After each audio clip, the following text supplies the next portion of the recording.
اعوذ باللہ من الشیطان الرجیم بسم اللہ الرحمن الرحیم۔ ابتدا ہے رب جلیل کے بابرکت نام سے جو دلوں کے بھید خوب جانتا ہے۔ پڑھنے سننے اور دیکھنے والوں کو دعاؤں بھرا سلام۔ سورۃ النساء آیت نمبر 128۔ وَإِنِ امْرَأَةٌ خَافَتْ مِن بَعْلِهَا نُشُوزًا أَوْ إِعْرَاضًا، اور اگر کسی عورت کو اندیشہ ہو اپنے شوہر سے زیادتی یا بے رخی کا۔ ایک نشوز تو وہ تھا جس کا تذکرہ اسی صورت کی آیت نمبر 34 میں عورتوں کے حوالے سے ہوا تھا۔ واللاتی تخافون نشوزہن، اور جن عورتوں سے تمہیں سرکشی کا اندیشہ ہو، یعنی وہ عورتیں جو اپنے خامدوں سے سرکشی کرتی ہیں، ان کی اطاعت نہیں کرتی اور اپنی ضد پر اڑی رہتی ہیں۔ اب یہاں ذکر ہے اس نشوز کا جس کا اظہار خامد کی طرف سے ہو سکتا ہے، یعنی یہ بھی ہو سکتا ہے کہ خامد اپنی بیوی پر ظلم کر رہا ہو، اس کے حقوق ادا کرنے میں پہلو دہی کر رہا ہو، اپنی قومیت کے حق کو غلط طریقے سے استعمال کر رہا ہو، اس پر بیجا رعب ڈالتا ہو، اسے بلا وجہ ستاتا ہو اور تنگ کر کے مہر معاف کروانا چاہتا ہو، یا اگر بیوی کے والدین اچھے کھاتے پیتے ہوں تو ہو سکتا ہے خامد اسے بلیک میل کر کے اس کے والدین سے دولت ہتھیانا چاہتا ہو۔ یہ ساری خباثتیں ہمارے معاشرے میں موجود ہیں اور عورتیں بیچاری ظلم و ستم کی اس چکی میں پستی رہتی ہیں۔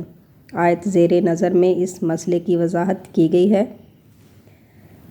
کہ اگر کسی عورت کو اپنے شوہر سے اندیشہ ہو جائے وہ زیادتی کرے گا، یا اگر شوہر زیادتی کر رہا ہو اور وہ بیوی کے حقوق ادا نہ کر رہا ہو یا اس کی طرف میلان ہی نہ رکھتا ہو، کوئی نئی شادی رچا لی ہو، اب ساری توجہ نئی دلہن کی طرف ہو، فلا جناح علیہما ان یصلحا بینہما صلحا، تو ان دونوں پر کوئی الزام نہیں ہوگا کہ وہ آپس میں صلح کر لیں۔ یہاں صلح سے مراد یہ ہے کہ سارے معاملات باہم طے کر کے عورت خلا لے لے، لیکن خلا لینے میں جیسا کہ سورہ بقرہ میں آیت نمبر 229 میں ہم پڑھ چکے ہیں، عورت کو مہر چھوڑنا پڑے گا اور اگر لیا تھا تو کچھ واپس کرنا پڑے گا۔ والصلح خیر واحضرت الانفس الشح، اور صلح بہرحال بہتر ہے، البتہ انسانی نفس پر لالچ مسلط رہتا ہے۔ مرد چاہے گا کہ میرا پورا مہر واپس کیا جائے، جبکہ عورت چاہے گی کہ مجھے کچھ بھی واپس نہ کرنا پڑے۔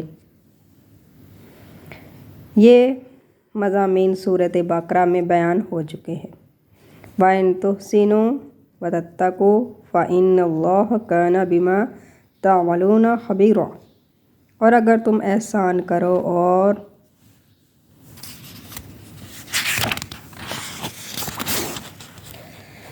تقوی اختیار کرو تو جان لو کہ اللہ تمہارے اعمال سے باخبر ہے۔ تم مرد ہو، مردانگی کا ثبوت دو، اس معاملے میں اپنے اندر نرمی پیدا کرو، بیوی کا حق فراخ دلی سے ادا کرو۔